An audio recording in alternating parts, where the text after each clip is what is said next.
안녕하세요. 미국 유학고스TV 시청자 여러분들. 자, 요즘 방송들이 좀 잡음이 많은 걸 이해해 주세요. 제가 전문 방송인이 아니라 실리콘밸리에서 엔지니어로서 일하고 있는 엔지니어예요. 부업으로, 취미로 이렇게 개인 방송하는 거라서 다른 방송인들에 비해 항상 뛰어난 편집과 뛰어난 영상 기술이 없음을, 심지어 이동하면서 차 안에서 이렇게 녹음을 하니까 좀 별로 음질도 안 좋고 그래요. 하지만 이렇게라도 해야 또 이렇게 방송을 하는 것 같아요. 그 외에 정말 바쁠 때는 제가 이제 프로그램 이용해서 목소리를 만들기도 하잖아요. 자, 근데 오늘 얘기해보고 싶은 내용은 빅브라더 사회에 대해서 한번 얘기해보도록 하겠습니다. 자, 빅브라더 사회와 선과 악이라는 주제로 얘기해 보도록 하겠습니다. 상당히 무거운 주제인데, 저는 취미 활동으로 다양한 사회 경험을 해보는 걸 되게 좋아합니다. 그래서 제가 말씀드렸나요, 예전에 여러분들한테? 저 택시 운전도 해본 적 있어요. 박사가 미국에서 공학 박사를 딴 사람이 택시 운전도 해본 적 있습니다. 왜냐면 그 긱 이코노미를 경험해 보기 위해서죠. 요새 스마트폰이 있어가지고 스마트폰에 앱만 다운받으면 돼요. 미국 같은 경우는 스마트폰에다가 공유택시 앱만 다운받고 자기 면허증이랑 보험만 인증하면은 택시를 할 수 있어요. 내 차로. 누가 저한테 콜을 부르면 제 차로 가서 그 손님 태워가지고 딴 데다 내려다 주고. 누구나 요즘 택시기사가 될 수 있어요, 미국에서는. 그래서 한번 그런 혁신적인 기술이 나왔다고 해서 한번 해본 거죠. 돈도 한번 벌어보고. 그래서 한 몇 주 해봤어요. 몇 주 해보고 다양한 사회 경험을 하고 있어요. 또 이 개인 방송 하는 것도 저한테는 굉장히 중요한 사회 경험입니다. 일종의 이것도 미디어 방송국이죠. 개인 방송국. 제 영상을 듣는 사람 몇 명 안 돼요. 구독자 이제 한 2,500명인데 작은 규모의 방송국이지만 제가 미디어를 만들어서 직접 송출하고 이런 경험들을 할 수 있죠. 미디어의 속성을 또 깨닫게 되고 그래요. 제가 또 한 가지 하고 있는 부업이 그런 의미에서 스마트폰 개발을 하고 있어요. 저 스마트폰 앱을 개발했습니다. 그래서 제가 지금까지 개발한 스마트폰 앱이 어저께 하나 마지막으로 또 업로드 했는데, 그래서 지금까지 제가 스마트폰 개발한 게 13개입니다. 앱이 13개가 제가 개발한 게 있어요. 그래서 혹시 제 앱 쓰시는 거 아니겠죠? 어쨌든 앱을 13개 정도 개발했어요, 지금까지. 근데 제가 코드를 직접 제가 짜잖아요. 물론 요새 프로그램 다 이제 복사 붙여넣기로 많이 하잖아요. 저도 인공지능 이용해서 인공지능한테 귀찮은 거는 예를 들면 텍스트 파일 자동으로 불러와서 여기서 숫자만 찾아가지고 이 숫자대로 데이터베이스 만들어줘, 요런 거는 사실 노가다기 때문에 인공지능한테 해달라고 합니다. 저도 인공지능 이거 좀 짜줘 한 다음에 복사 붙여넣기 하죠. 하지만 제가 말씀드리고 싶은 거는 이 코드를 내가 다 알고 있다는 코드 내용을. 왜냐면 제가 프로그래머니까 코드 다 알고 있어요. 근데 제가 최근에 굉장히 좀 충격적인 사실을 하나 알게 됐어요. 저는 빅브라더와 그런 정보 데이터에 대해서 굉장히 민감한 사람이라서 누가 내 개인 정보를 이용하고 들여다보는 거 되게 안 좋아합니다. 안 좋아한다니까요. 좋아하는 사람 어딨어요. 그래서 제가 프로그래밍이나 뭔가 할 때도 그런 거를 잘 안 하려고 그래요. 그래서 다른 사람의 민감한 개인 정보를 제 앱에서 컬렉션 하지 않습니다. 안 해요. 전혀 하지 않고 단순하게 사용자가 그 폰 안에서 사용자가 스스로 원해서 넣은 그 입력값을 그 컴퓨터가, 스마트폰도 컴퓨터잖아, 컴퓨터가 내부적으로 처리해서 화면에 보여주는, 거의 이런 형태로 저는 앱을 만들어요. 그러니까 인공지능 머신러닝을 하지 않는다는 거죠. 그걸 별로 안 좋아하기 때문에. 왜 제가 다른 사람의 정보를 이용해서 뭐 하려고 해요? 좀 안 좋은 생각이잖아요. 안 해요. 저는 그런 적이 코드에 그런 코드를 한 줄도 넣은 적이 없는데, 프로그래밍을 다 해놓고 이제 제 앱을 작동시켰을 때 앱이 외부로 내보내는 그 트래픽이죠. 트래픽을 감시하잖아요. 트래픽을 감시해보면 저는 그런 기능을 전혀 넣은 적이 없는데 스마트폰 앱이 그 사용자의 개인정보를 계속 어디론가 보내고 있어요. 그래서 제가 며칠간 굉장히 고민했어요. 뭐지 이거?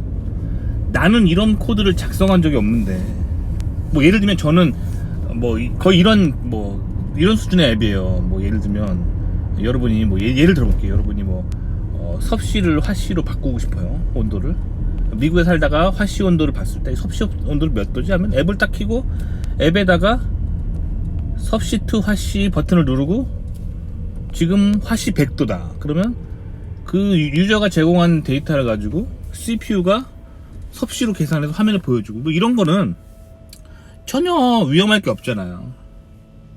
거의 그런 식으로 만들어요. 저는 앱을 사용자가 원해서 입력한 가지고 입력값을 가지고 결과값을 단순 보여주는.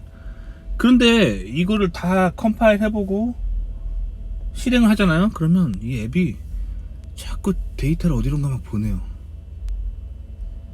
아 이거 뭐지? 하다가 제가 그래서 계속 이 스마트폰 앱을 만드는 툴을 분석했는데, 요즘 스마트폰 만드는 툴 자체가 공짜예요. 그러니까 프로그래밍 개발 환경이 공짜예요. 왜 이걸 공짜로 줄까? 이 세상엔 공짜가 없거든요. 이 세상엔 공짜가 없습니다. 제가 쓰는 이 스마트폰 개발 앱을 어느 대기업에서 뭐 석박사급의 컴퓨터 프로그래머 수백 명을 고용해서 만든 거예요. 돈이 들어가는 행위란 말이에요. 근데 이거를 대중한테 공짜로 준다고요? 공짜로 줘서 되게 많은 사람들이 쓰고 있는데, 이걸 다 하나하나 까보면은 이 공짜엔 대가가 있는 거예요. 그래서 사용자가 알지 못하는 그런 뭔가 정보를 그 프로그램이 컬렉션 합니다. 그래서 그걸 가지고 돈을 벌 수 있는 거예요. 그 플랫폼 기업들. 물론 이런 스마트폰 앱을 유료로 팔 수도 있고 광고를 내보낼 수도 있어요. 하지만 기본적으로 이 무료 스마트폰 개발 툴을 제공한다는 것 자체가 이 시스템을 장악하고 있는 거죠. 그래서 여러분들이 스마트폰을 가지고 있는 한 여러분들의 개인정보는 어디론가 새나갑니다. 다만 스마트폰 제조사나 스마트폰 운영체제를 다루는 회사나 아니면 뭐 이런 앱 개발 툴을 만드는 회사들은 이런 민감 정보들을 인식 불가능하게 만들 뿐이죠. 뭐 예를 들면 님의 주민등록번호가 뭐뭐뭐뭐뭐뭐뭐 이름이 뭐뭐뭐뭐뭐예요. 그러면 요거를 막 이렇게 어디론가 막 보내진 않는다는 거예요. 그거를 내부적으로 암호화합니다. 이 스마트폰의 디바이스 아이디 그리고 이 사람의 IP 뭐 이런 걸 바탕으로 다 하다 보면 결국 개인정보를 다 알 수가 있는데, 이거를 다 공개적으로 보내는 게 아니라 암호화해서 인식 불가능한 그런 정보로 만든 다음에 보낸다는 거죠. 그래서 결국에는 스마트폰의 그 앱 개발 툴을 만드는 회사는 요 정도 볼 수 있는 거예요. 뭐 40대 50대 여성이고 뭐 이런 거 있잖아. 20대 여성이고 뭐 10대 남성이고 요 정도.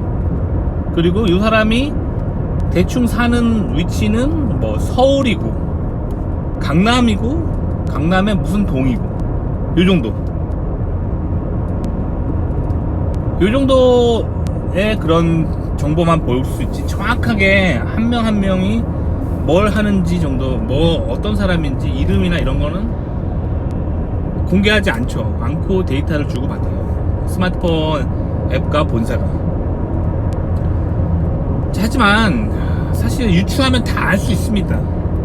유추하면 다 알 수 있어요. 왜냐면 어떻게 알 수 있는지 알아요? 봐봐요. 그래서 스마트폰이 뭐 이렇게 모호한 데이터를 보내요. 뭐 40대 남성이 뭐 서울에 강남의 무슨 동에 살고 있는 사람이 이 앱을 썼다.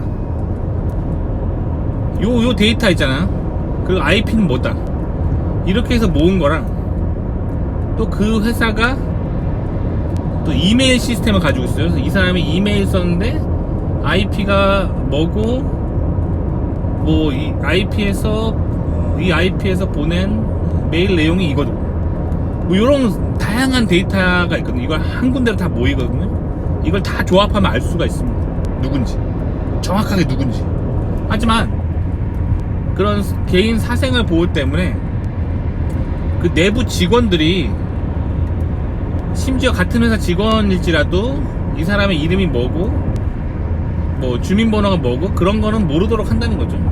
보통 그래요. 그래서 이걸 데이터 익명성이라고 하는데 그렇다 하더라도 이게 모든 데이터는 다 컴퓨터가 기록하고 있다고 보시면 돼요. 자, 근데 이런 사람의 일거수일투족을 추적하기에 가장 최적화되어 있는 게 이 소프트웨어 회사죠. 운영체제 회사. 전 세계에 존재하는 스마트폰의 운영체제 어느 나라가 만드는지 보시면 돼요. 전 세계에 존재하는 컴퓨터의 운영체제 어느 나라가 만드는지 보시면 돼요. 그러면 깜짝 놀라실 거예요. 다 미국입니다. 결국에 미국은 우리가 살고 있는 지구상의 거의 모든 데이터를 가지고 있다고 보면 돼요. 모든 정보를 가지고 있어요. 전 세계 사람들이 뭘 하는지 다 알 수 있습니다. 그게 미국입니다. 자, 그러면 미국이 선해야 되는데 미국은 선할까요? 악할까요? 미국이 선한 모습을 가지고 있을 때도 있습니다. 미국이 좋은 일을 할 때도 있습니다. 세계 패권 국가로서 악의 축이라고 할 수 있는 그런 국가들을 제압하고 견제하고 평화를 가져다주는 것도 있지만 또 세계 패권 국가이기 때문에 전 세계를 또 컨트롤하려고 하는 게 있죠. 선과 악의 모습이 공존하는 게 미국이에요. 자, 그런데 미국을 바라볼 때 미국이 악하다 라는 관점으로 바라보면은 또 그 악한 관점으로만 계속 하다 보면 미국의 악한 모습이 보입니다. 그리고 또 미국의 선한 모습을 또 보면은 미국이 선하고 긍정적인 효과를 전 세계에 미치는 것도 분명히 있어요. 그렇기 때문에 이 선과 악은 상대적인 거예요. 상대적인 거고 완벽한 선이 지구상에 있을 수가 없죠. 완벽한 악도 있을 수 없어요. 다 상대적인 겁니다. 그런데 미국 이외에 다른 국가가 이런 패권을 가졌다. 뭐 예를 들어볼까? 지금 미국이랑 패권 경쟁하는 중국이라고 해봅시다. 자, 중국이 전 세계 스마트폰 운영 체제를 다 만들고 전 세계인이 쓰는 컴퓨터 운영 체제를 다 만든다고 쳐봐요. 그래서 전 세계인들이 뭐 하는지 다 들여다보고 있다고 쳐봐요. 중국이 어떤 일을 할까요? 그러니까 이런 시나리오를 다 생각해보면 미국은 세계 패권을 가진 국가치고는 상당히 선한 거예요. 상당히 선한 역할을 하고 있고 미국 이외의 다른 국가가 글로벌 패권을 갖게 되면 진짜 힘들어질 수 있어요. 전 그렇게 생각합니다. 뭐 중국이나 러시아 뭐 그런 나라들이 세계 패권을 갖는다. 그럼 더 지금 미국보다 더 악한 모습으로 나갈 수 있어요. 충분히 그렇게 생각합니다. 그렇기 때문에 미국의 어떤 이런 모습들을 좋은 것도 있고 나쁜 것도 있다는 거예요. 하지만 이 전 세계인들의 데이터를 지금 다 좌지우지하고 있고 인공지능으로 전 세계를 분석할 수 있는 능력을 가진 국가는 미국이라는 거죠. 저도 스마트폰 개발하면서 이걸 알게 됐어요. 전 세계인들이 지금 스마트폰 다 쓰는데 스마트폰 운영체제 다 미국 거고 스마트폰 앱스토어 다 미국 거고 그 스마트폰 개발 툴도 다 미국 거고 미국이 전 세계인들이 뭐 하고 있는지를 다 알 수 있는 거예요. 사실상.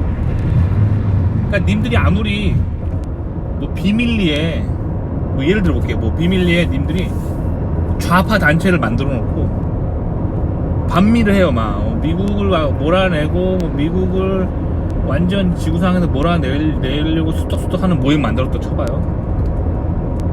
그리고 막 중국이랑 손잡고 막 중국 정치인들하고 막 연락을 주고받는다고 쳐봐요. 뭘로 주고받을 건데?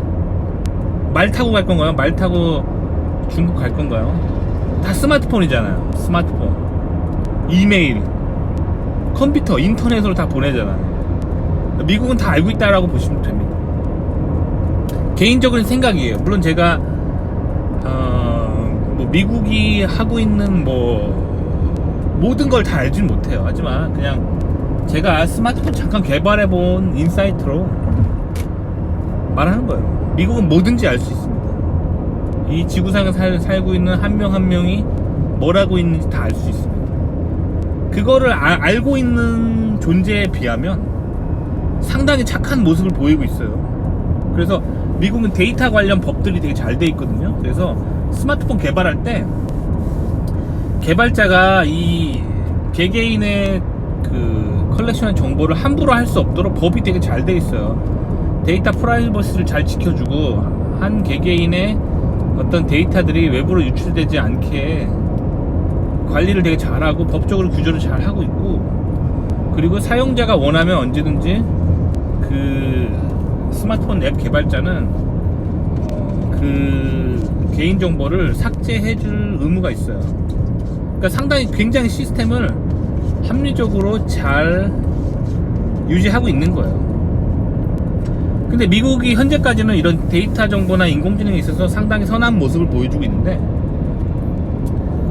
이제 이게 어떻게 갈지는 몰라요. 혹시 그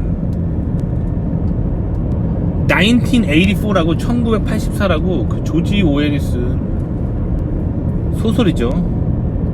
읽어보신 분 있는지 모르겠지만 거기서 나온 이제 그 단어가 빅브라더죠. 빅브라더 사회가 나타나서 그 정보와 감시를 하는 거대 정보가 나타나서 사람의 일거수일투족을 감시하는 뭐 디스토피아를 다루는 SF 소설이잖아요.